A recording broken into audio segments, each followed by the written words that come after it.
дуруд ба шумо бинандагони гиромӣ, ба таваҷҷӯҳи шумо нашри навини барномаи футболи осиё пешкаш мегардад. Инак конфедератсияи футболи осиё макони баргузории марҳилаи гурӯҳии мутамаркази ҷомеи ниҳодро дар гурӯҳҳо тасдиқ кард. Ба ҳамин тартиб бозиҳои гурӯҳи F, ки дар он дастаи Хуҷанди Хуҷанд иштирок мекунад, дар шаҳри Душанбе гузаронида хоҳад шуд. Дар ин гурӯҳ дастаҳои Хуҷанд, АГМК ва Юнасафи Ӯзбекистон, Олтин Асири Туркманистон ва Олои Қирғизистон ба ҳам барои як роҳхат ба даври дигар мубориза хоҳанд бурд. Он аз 14 то 20 май гузаронида мешавад. Марҳилаи гурӯҳии мутамаркази ҷоми конфедератсияи футболи осиё дар гурӯҳи И бо иштироки барандаи ҷоми Тоҷикистон, дастаи футболи Равшани Кӯлоб низ аз 14 то 20 май дар шаҳри Бишкеки Қирғизистон мегузарад. Рақибони Равшан дар ин гурӯҳ чемпиони Қирғизистон, дастаи футболи Дордой ва барандаи медалҳои нуқраи кишвари Туркманистон, дастаи Аҳал мебошанд. Ғолибони гурӯҳҳои мазкур дар бозиҳои ниҳоии минтақавӣ, ки аз рафту баргашт иборат ҳастанд, ба ҳам қувва хоҳанд санҷид. Ин бозиҳо 11 ва 25 август гузаронида мешаванд.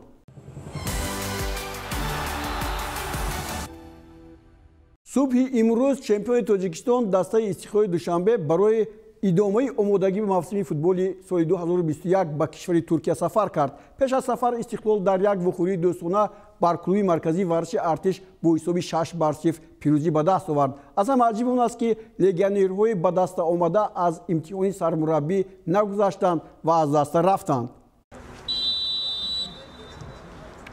дар ин вохӯрӣ дар ҳайати дастаи Истиқлол он бозигароне ба майдон омаданд, ки соли гузашта шарафашро ҳимоя карда буданд. дар вохӯрӣ бо дастаи клуби марказии варзиш ин бозигарон дар ҳайати Истиқлол ба майдон омаданд.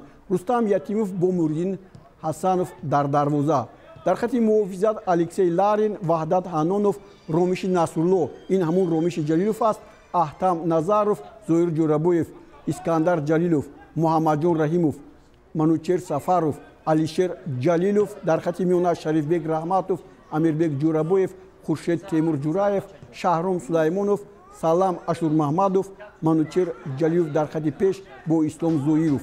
вохӯрӣ бо натиҷаи тавре гуфтем 6-0 бо пирӯзии чемпионҳо ба анҷом расид.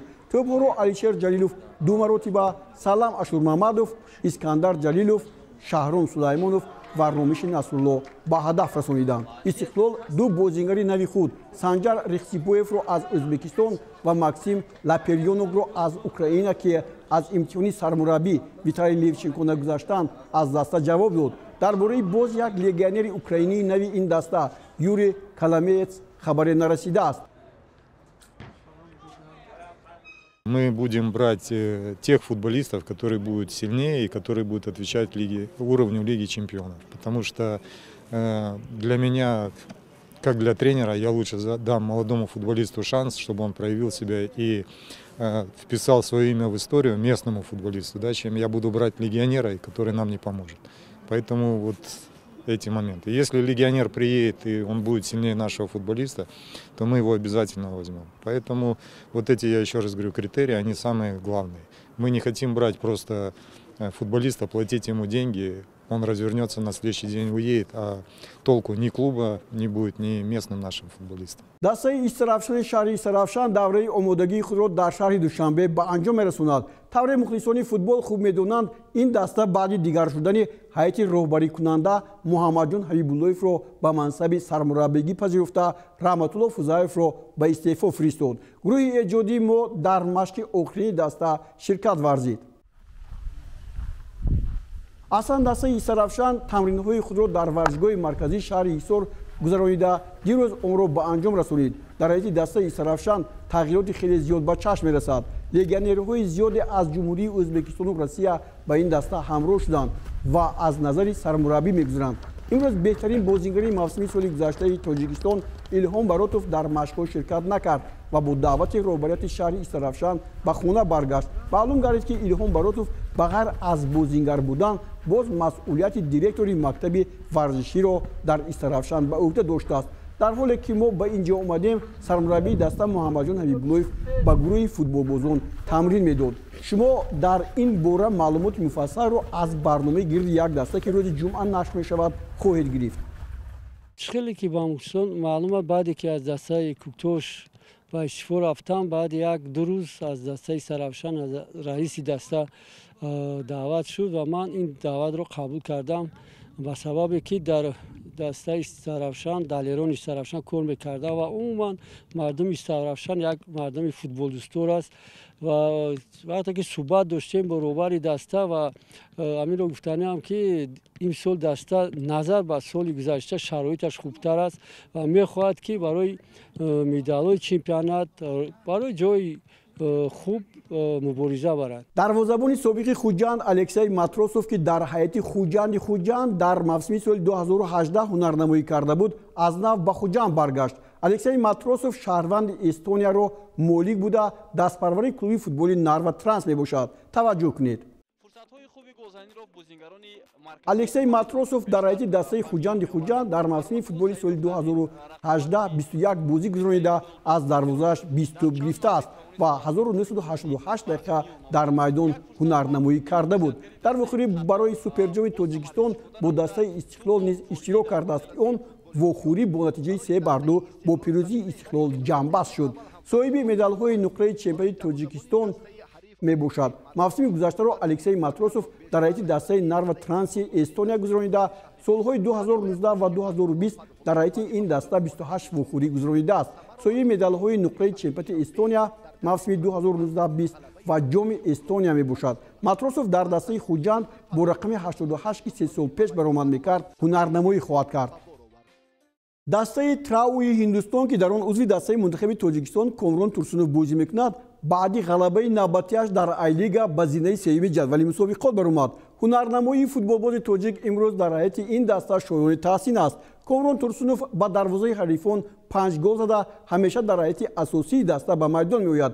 дар бозии гузашта Трау дар сафар бар клуби футболи Судева Деҳли бо натиҷаи 3-2 ғолиб омад. ҳоло дӯстони гироми мо имкон дорем ки бо Комрон Турсунов дар тамос бошем.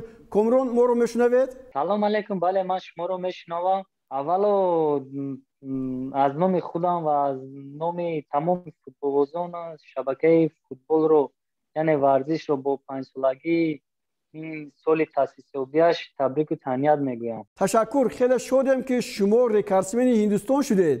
бале, рекордсмен инро махсус намедонистам, чун дар 7 сония гол мезане ин хеле хурсанд аст ва ин рекордсменро ман ҳатто намедонистам, чун баъд аз бозӣ фаҳмидам ки ин голи ман таърихӣ будааст, чун 2 сол қабл бозингари ҷапонӣ аз ҳама барвақттар гол задааст, чун медонам дар 13 сония ва ман ин рекорди онро шикастам ва ман хеле хурсандам ки футболбоз аз Тоҷикистон, чун номи Тоҷикистон, номи ман, чун дар ин ҷо фикр мекунам ҳоли боқӣ мемонад.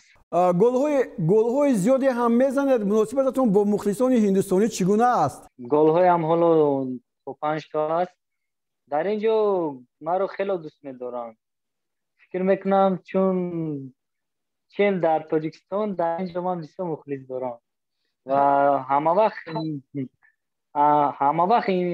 дар ин ҷо маро хеле ҳурмат мекунам, хеле наз нигоҳ мекунам. дастаи мунтахаби Тоҷикистон моҳи март бо Муғулистон бозӣ мекунад. алоқаи шумо бо дастаи мунтахаби Тоҷикистон чӣ гуна аст ва кай ба Тоҷикистон меоед? сармураббии даста бисёр вақт аз аҳволпурсии ман бохабар аст. мо дар суҳбат ҳастем ки шояд дар бозиҳои пешиистода ба дастаи мунтахаб кӯмак кунам. ташаккур. мо ба шумо барори кор мехоҳем ва умед дорем ки боз голҳои зиёде шуморо интизор аст. хайр, Комрон.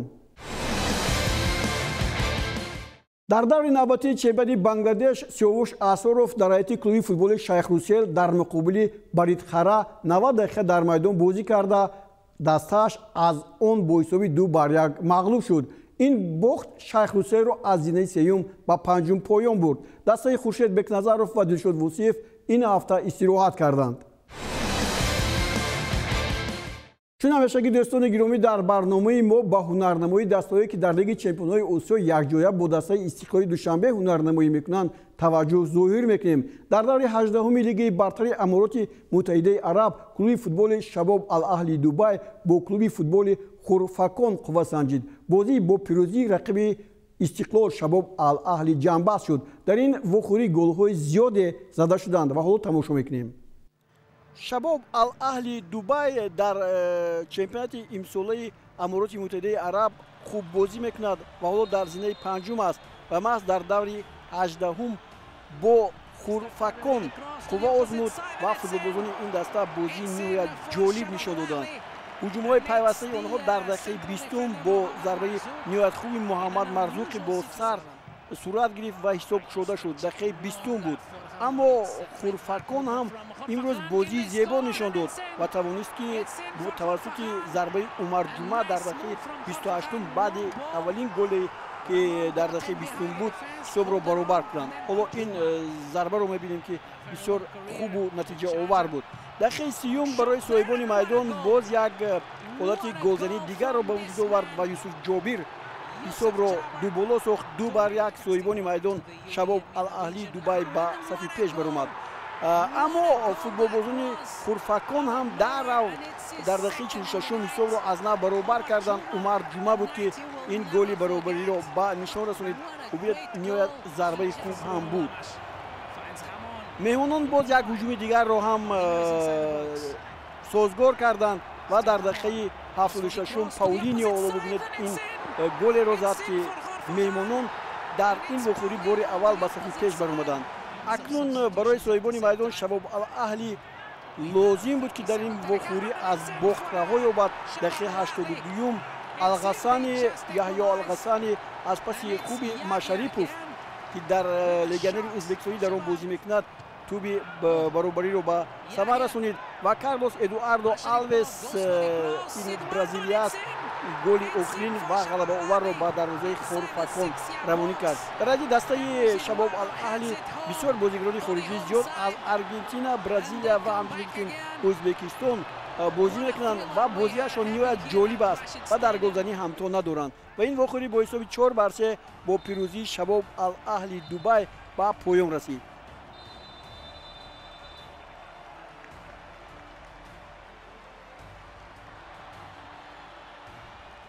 دوستان گرامی، تلویزیون ورزش 5 ساله شد و برنامه‌های این تلویزیون را در سراسر دنیا تماشا میکنند. از این برمیآید که مخلصان ما خیلی زیاد هستند و ما توجه کردیم به مخلصان افغانستان که چگونه ما رو تماشا میکنند و چی تمنیات دارند. تماشا میکنیم.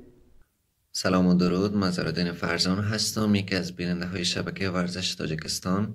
شبکه ورزش تاجیکستان از دیر زمان است که فوتبال با کیفیت HD و با بی‌طرفی کامل هین گزارشگری به نشر میرسانه و لهجه شیرین و زیبای تاجیکی به زیبایی فوتبال می افزاید تا جایی که حتی شبکه‌های داخلی افغانستان هم به چالش کشیده و بی‌طرف گزارش کردن گزارشگرای شبکه ورزش تاجیکستان سبب شد تا اینکه بیننده های خاص خود در افغانستان داشته باشد. سپاس از زحمات شما. سلام، ادریس احمدی هستم، از افغانستان مهاجرم در کشور ایران.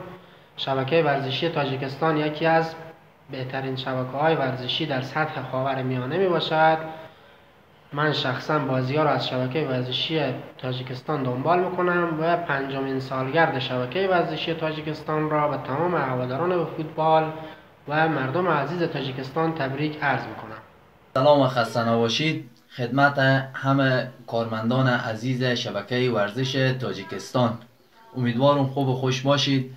جشن 5 سالگی این شبکه خوب ورزشی را خدمت همه مردم عزیز تاجیکستان، مردم افغانستان و همه فارسی زبانایی که در سر تا سر دنیا هستند تبریک عرض میکنم. ما از تمام فعالیت های ورزشی این شبکه بسیار خرسند هستیم و همیشه در افغانستان این شبکه و پروگرام های ورزشی و مخصوصا فوتبالی از او را تعقیب میکنیم و امیدواریم که سالهای سال چنین خوش بدرخشه و همیشه ما بیننده این شبکه می باشیم. و یک تشکر خاص و ویژه از تمام مردم عزیز تاجیکستان و از رئیس جمهور محترم و دوست داشتنیشان آقای امام علی رحمانوف.